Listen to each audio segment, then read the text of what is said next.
হচ্ছে 3 দিনের একটা আন্তর্জাতিক প্রোগ্রাম আমাদের, স্পেশালি চাকমার ভাষা আর আমাদের স্ক্রিপ্ট যে অক্ষর আর সংস্কৃতির ব্যাপারে এই 3 দিনের একটা আন্তর্জাতিক মিলন।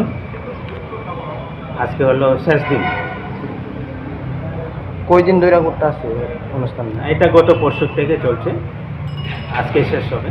এদিকে শুধু ইন্টারন্যাশনাল না সারা ওয়ার্ল্ডে এটা করতে আছে, আপনারা যে চাকমা কমিউনিটি আছে এটা সব এসেছে? হ্যাঁ হ্যাঁ, ইন্টারন্যাশনাল মানে তো সমস্ত অন্যান্য রাষ্ট্র থেকে যারা আসছে, যেমন বাংলাদেশ থেকে এসছেন অনেক ডেলিগেট। আর কি কি দাবি ছিল আপনারা চাকমা কমিউনিটির পক্ষ থেকে?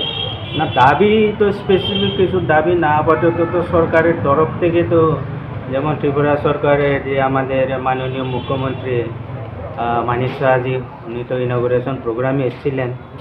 চাকমা ভাষার ব্যাপারে তো ওনার অনেক প্রশংসা শুনে আমরাও অনেক খুশি। ভবিষ্যতে আশা করব এইভাবে চাকমার ভাষা, সংস্কৃতি আর অক্ষরের ব্যাপারে কিছু সরকারি স্বীকৃতি অলরেডি পেয়েছে এখানে ত্রিপুরাতেও, আমাদের ওখানে তো চলছেই, মিজোরামের আমাদের অটোনোমাস কাউন্সিলে। ভবিষ্যতে যাহাতে আরও, এখন তো শুধু চলছে ক্লাস 8 পর্যন্ত রিকগনিশন চাকমার স্ক্রিপ্ট আর ভাষার উপরে।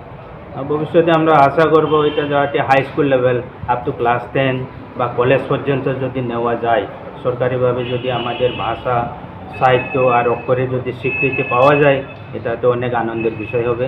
এবং আমি আশা করব এই ত্রিপুরা, মিজোরাম যেখানে যেখানে চাকমা অধ্যুষিত এলাকা আছে, ওখানেও যদি এভাবে সরকারিভাবে স্বীকৃতি পেয়ে যায় তাহলে খুব ভালো। কত বছর ধরে এই অনুষ্ঠানটা আপনারা করতে আছে? এটা না, এটা তো প্রথমবার, এটা ফার্স্ট ইন্টারন্যাশনাল চাকমা কনফারেন্স, এটা প্রথমবার। স্যার আপনার পরিচয়? হ্যাঁ, আপনার পরিচয়? আচ্ছা, আমি হলাম মিজোরামের বিধায়ক ডক্টর বুদ্ধধন চাকমা, আমাদের একমাত্র বিজেপির বিধায়ক মিজোরামে এখন বর্তমানে বিধায়ক আছি বিজেপির পার্টিতে। Thank you sir.